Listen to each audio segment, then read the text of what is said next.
सुहेल अजीमाबादी के अफसानवी मजमूए अलावा में शामिल अफसाना दो मजदूर। छोटे से रेलवे स्टेशन के पास ही चीनी का एक बड़ा सा कारखाना था। स्टेशन और कारखाने के दरमियान कच्ची सड़क पर फूस की एक झोपड़ी थी। झोपड़ी के दरवाजे पर एक तख्ती लटकी थी जिस पर लिखा था गरम चाय। झोपड़ी के अंदर मिट्टी का एक चबूतरा था। मेज कुर्सी के बदले ताड़ के पत्तों की चटाई थी। चबूतरे पर 2-3 मैली और अध टूटी प्यालियां रखी थी और 2-3 मैली कुचैली देगची। होटल की टिट्टे वाली दीवार, चबूतरे के अलावा सामने सड़क पर कीचड़ से जरा हटकर एक मरियल सा कुत्ता बैठा था। मजदूरों का होटल और कैसा होता। गाड़ी आने में अभी देर थी।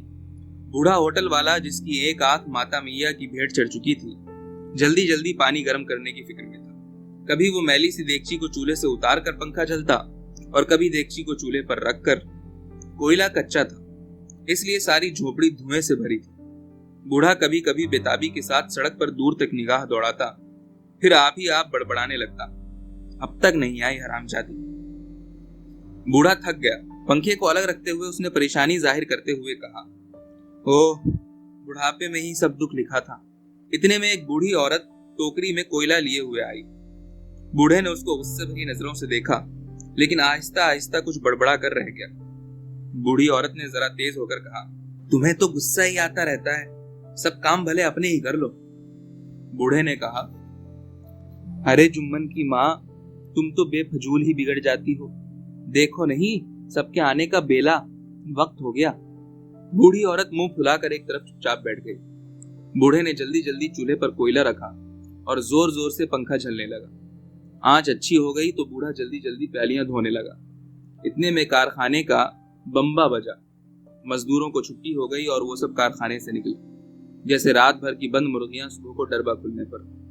बूढ़ा फिर घबरा कर उठा, प्यालियों को चबूतरे पर रख कर चूल्हे को देखने लगा। चूल्हे में आंच ठीक थी, मगर इससे उसे तशफ्फी न हुई। उसने कहा, अरे जुम्मन की माँ, जरा पंखा तो झल। बूढ़ी औरत उसी तरह मुंह लटकाए बैठी रही, अपनी जगह से जरा भी न हटी। बूढ़े को गुस्सा आ गया। वो बड़बड़ाने लगा, मालूम होता है जैसे हम ही अकेले खाते हैं।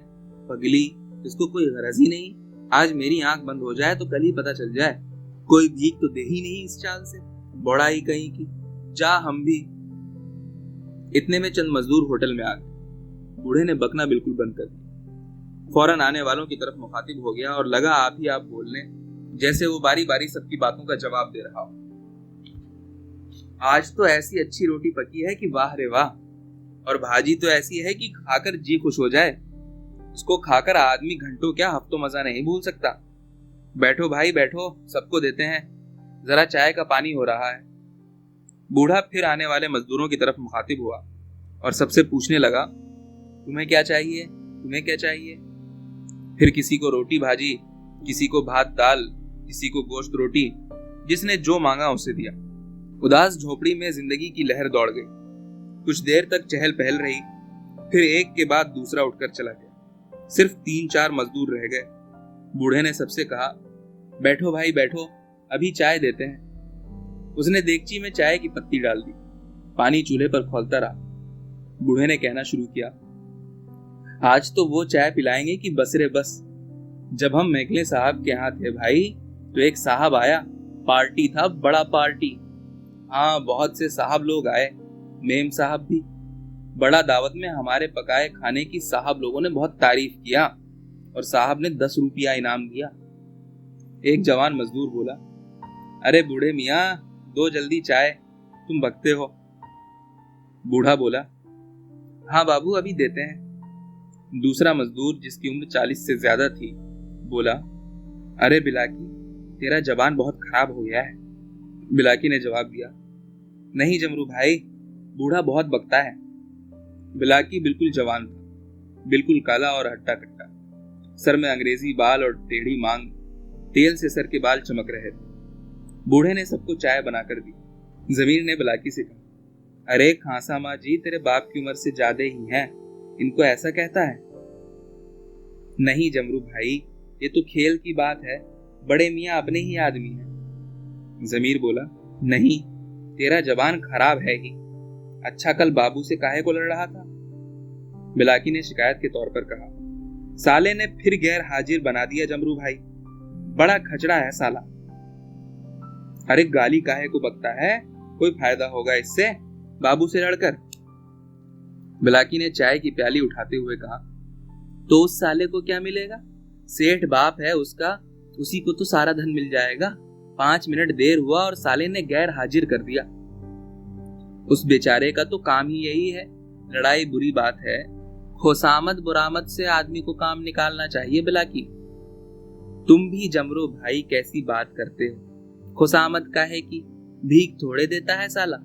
अब की बदमाशी करेगा तो देंगे 2 भेंट। जमीर ने बिलाकी से चिढ़कर कहा, अरे पागल मत बन, बात समझा कर।